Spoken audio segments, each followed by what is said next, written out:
Welcome, everyone, to a story that combines beautiful Scottish scenery with a deeply unsettling mystery. We're heading to the village of Milton in West Dunbartonshire, Scotland, to a place called Overtoun Bridge. It looks like something straight out of a fairy tale, an elegant granite bridge arching over a lush, green ravine. But this picturesque landmark holds a dark secret. For over 70 years, it has been the site of a bizarre and tragic phenomenon. Dozens, perhaps even hundreds, of dogs have inexplicably leapt from its parapets, falling 50 feet onto the rocky riverbed below. The bridge was completed in 1895, designed by the renowned landscape architect H.E. Milner for Lord Overtoun, who owned the Grand Overtoun House nearby. For the first 50 years of its existence, there were no strange reports. The bridge was just a bridge, but then, sometime in the 1950s, the stories began. At first, they were just local whispers, isolated incidents. A dog, seemingly happy and healthy, would suddenly, without warning, jump over the side. The first official records are hard to pin down, but by the 1990s, the pattern was undeniable and began to attract media attention. The stories all share eerie similarities. The dogs are almost always long-nosed breeds, like collies, labradors, and golden retrievers. The jumps occur on clear, sunny days, and most unsettlingly, they almost always happen from the same spot. The final two parapets on the right-hand side of the bridge, facing Overtoun House. Some dogs have survived the fall, only to climb back up and attempt the jump a second time. What could possibly compel these animals to do this? One local legend offers a supernatural explanation. They call Overtoun the Thin Place, a Celtic term for a location where the veil between our world and the spirit world is particularly thin.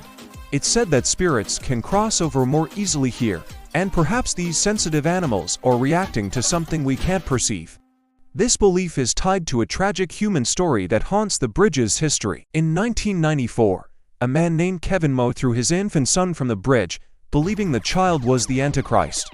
He then attempted to take his own life by jumping from the same spot.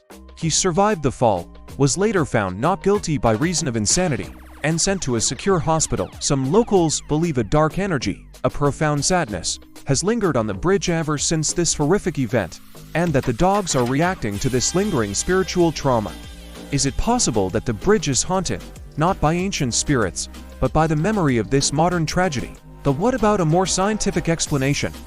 The Scottish Society for the Prevention of Cruelty to Animals sent an animal habitat expert, David Sexton, to investigate. After spending time on the bridge, he proposed a compelling theory. Below the bridge, in the undergrowth of the ravine, live mink. These small, semi-aquatic mammals release a very potent, musky scent from their anal glands, especially when they feel threatened. Sexton suggested that on a calm, dry day, this scent could travel up to the bridge, where it would be most concentrated. The theory goes like this. A dog, with its incredibly sensitive nose, is walking along the bridge. Suddenly, it catches this incredibly strong, interesting scent. For a long-nosed breed, bred for hunting and tracking, the urge to follow that scent would be almost overwhelming. The dog would be focused entirely on the source of the smell. Now, consider the bridge's design. The granite walls are thick and solid, rising to about waist height on a human. But for a dog, they block the view completely. All the dog sees is a wall, but it can smell something fascinating just over that wall. Driven by instinct, it leaps up onto the parapet to get a better look, or perhaps to follow the scent trail, completely unaware of the 50-foot drop on the other side. This theory seems to explain a lot. It explains the prevalence of long-nosed breeds, which have a superior sense of smell. It explains why it happens on clear, dry days when the scent isn't washed away by rain or dispersed by wind, and tests have been done. Researchers brought different dogs to the bridge and laid down scent trails from mice, squirrels, and mink. The vast majority of the dogs showed a strong, almost obsessive interest in the mink scent, ignoring the others. So, is that it?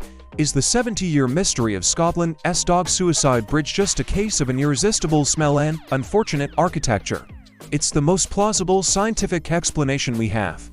But for many, it doesn't feel like the whole story. Why only this bridge? Mink live all over Scotland.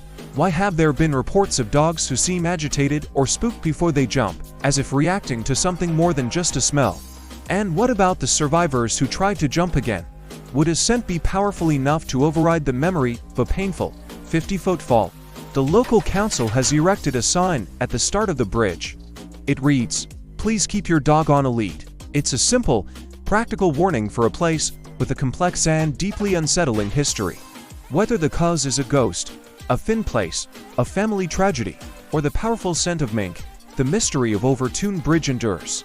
It serves as a chilling reminder that sometimes, even in the most beautiful places, there are questions we may never be able to answer. What do you think is happening on that bridge?